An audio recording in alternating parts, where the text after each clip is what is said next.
What's good, y'all? Welcome back. Leave a like, subscribe if you're new. And we got a 2-2 series in the Eastern Conference Finals, and I don't know what to think about this series right now. It's 2-2. It feels like it shouldn't be 2-2, but it is. Marcus Smart did not play tonight after the ankle injury, but the Celtics dominated from the tip. They led the whole way.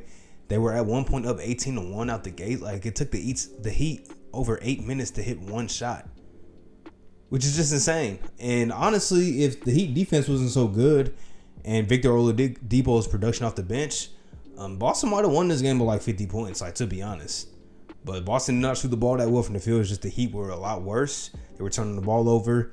And nobody else really came to play for Miami, like outside of Victor Oladipo and Duncan Robinson in garbage time. Like, that's all that it looks like. It just went final, 20-point win for the Celtics. And like I said, I don't know what to think about this series. It's 2-2. Going into Game 5 in Miami. But the Celtics have, for the most part, dominated this series. I mean, Miami had a quarter and some change in Game 1 where they dominated. Game 3, like, Miami got off to a blistering hot start, but then the Celtics slowly were able to chip away at the lead. And if you look at the box score in that game, Boston, I think, won 2 of the 4 quarters, and one of the quarters was tied. And the Celtics had a chance to win that game down the stretch. As bad as they played, 23 turnovers, had a chance to win that game. Game 2, the Celtics dominated basically from the jump. It's been a weird season. Boston completely dominated tonight. They probably lost the fourth quarter scoring, but that's because they had Aaron Nesmith and, Luke Cornett on the floor and people like that. Actually, I don't even know if Luke Cornett got minutes. Yeah, he did not, but Nick Stauskas did. So that tells you, like, it was a blowout, man. Like, the reserves were in with eight and a half minutes left. That's why I got to record a little earlier. But all that being said, there's not really much to say about tonight's game. I'm gonna just be completely honest.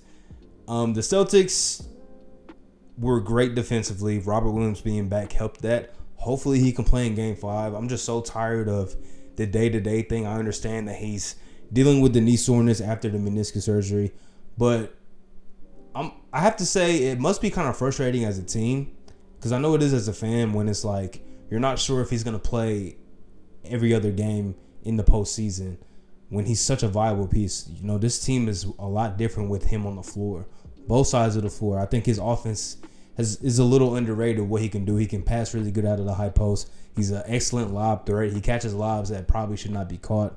And then defensively, we know what he brings with his shot blocking, him just always being in the right place at the right time, the range he has on the defensive side of the floor. Big time piece for this team. And that's why you can get away with Marcus Smart missing a game, because Robert Williams being back is that important. But with him potentially maybe not even playing in Game 5 and you don't know what's up with Marcus Smart, it's hard to really judge both of these teams. Jimmy Butler did not look like himself. It looks like that knee injury might be something that he's still dealing with. And he's such a tough dude that he gave it a go tonight. But he didn't look aggressive from the jump. He didn't really look like himself, just like how he did in Game 3 in the first half where he did play. So that's going to be something to monitor as we go into Game 5. There's just a lot to monitor. There really is a lot, because a lot of guys are dealing with injuries. A lot of guys just aren't playing good basketball. Tyler Hero was out tonight.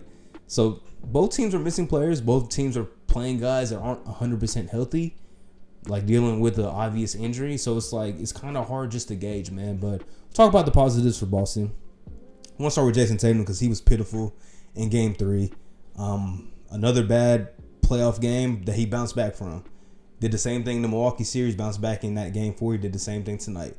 Got to the free throw line, which I always say when JT gets the free throw line, nobody can really stop him, man, because that's the one, like, kind of thing that he needs to improve at. Not improve at. He just doesn't have that whistle yet that star players get. He doesn't get to the free throw line a ton, but when he does, check him in for 30 points for sure. If he gets 10 plus free throw attempts, check him in for 30 points. I think he had 14 attempts in the first half. I don't know, not sure what he finished with, but they didn't really need much in the second half.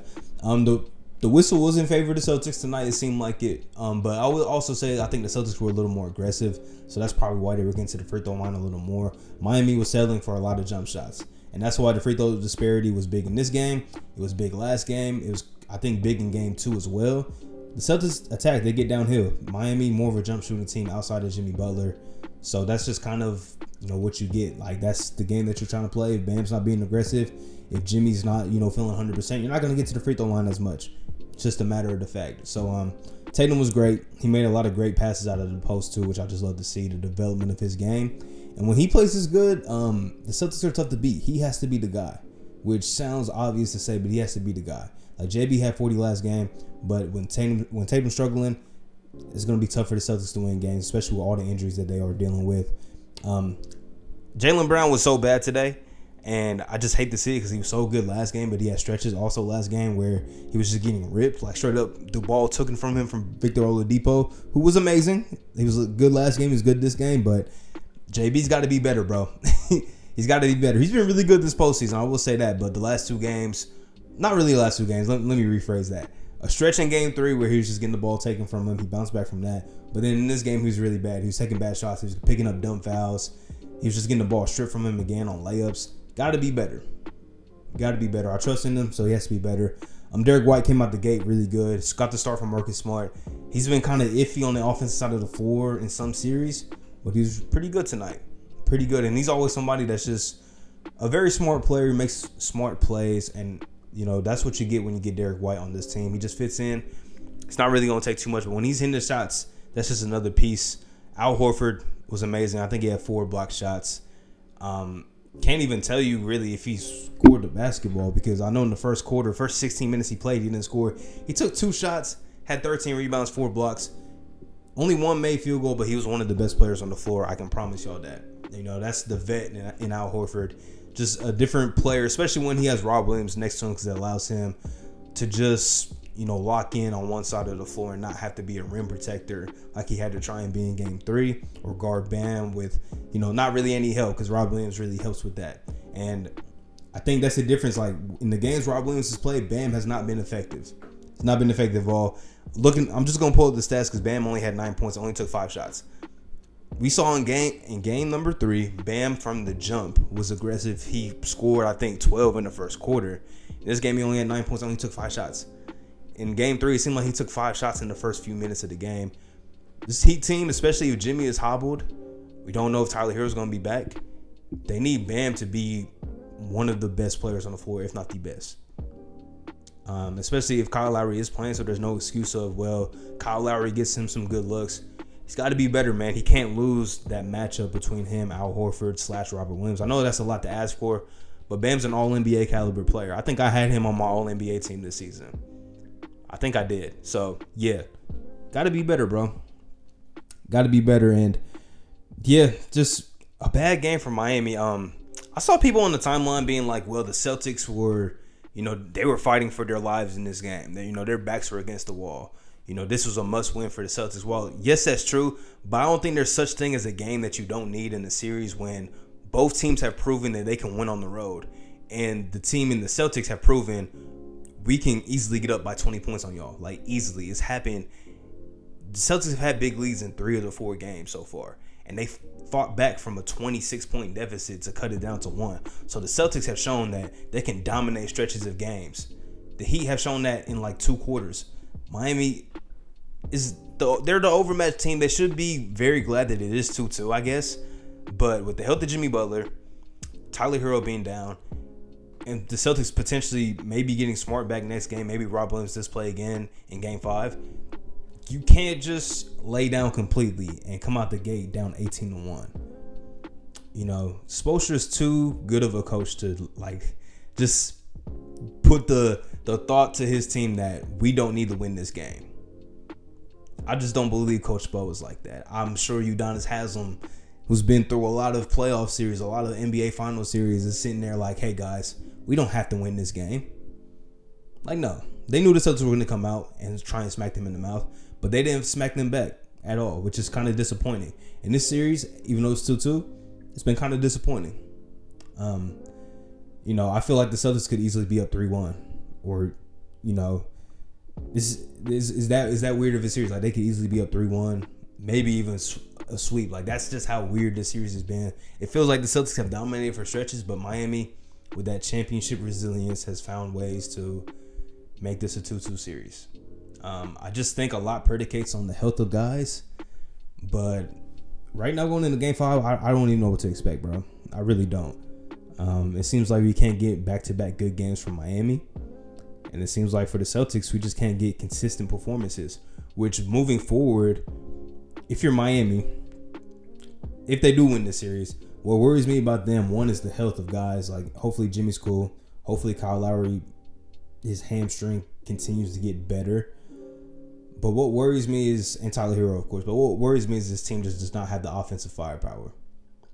And if a potential Warriors matchup is imminent, that worries me. If I was a Heat fan, I would definitely be worried. The defense is there, but you gotta have the offensive firepower to keep up with Golden State. And if I'm the Celtics, what worries me is not the offense, it's not the defense. It's a little bit of the health. You know, is Smart going to be good? Is Rob Williams going to be able to play, 2-3 games straight? But it's more so just the lack of consistency. Lack of consistency, bro. Seen it a lot. This series, game 1, they looked dominant, and then third quarter, they just came out flat. I can make the excuse of, well, they were missing Horford and Smart, who just hold the team down in different ways, but that's an excuse. I can't really bring that up too much. And then game 3 got off to a pitiful start, trail by 26 in the first half, and then you're able to fight back. Can't finish the job. It's just so many lacks of a lack of inconsistency from the team. We saw it during the Bucks series, stretches where they just look dominant, look like the best team in basketball, and then stretches where they just can't get a stop, they can't get a rebound, can't get a good shot. That's what worries me about the Celtics. When you're going up against a team like Golden State, if you make too many little mistakes in just a stretch in the game, they're going to be able to take advantage of it because they're a championship team. They have championship DNA, and they've been here before. And they're such a solid veteran-led team. They've been here before. That's the only thing that worries me, I think, for the Celtics. It's just that lack of inconsistency from Miami. I think it's what everybody kind of expected from them was the offensive inconsistencies, which I think we've seen at times in this series. We've seen the 3-point shot's not falling, which it hasn't been for much of the postseason. We see this team start to struggle. So yeah, I probably just said a whole lot of nothing. I'm gonna be honest, because I don't even know where I stand as this series shifts back to Miami. It's 2-2. It feels like it shouldn't be 2-2, but it is.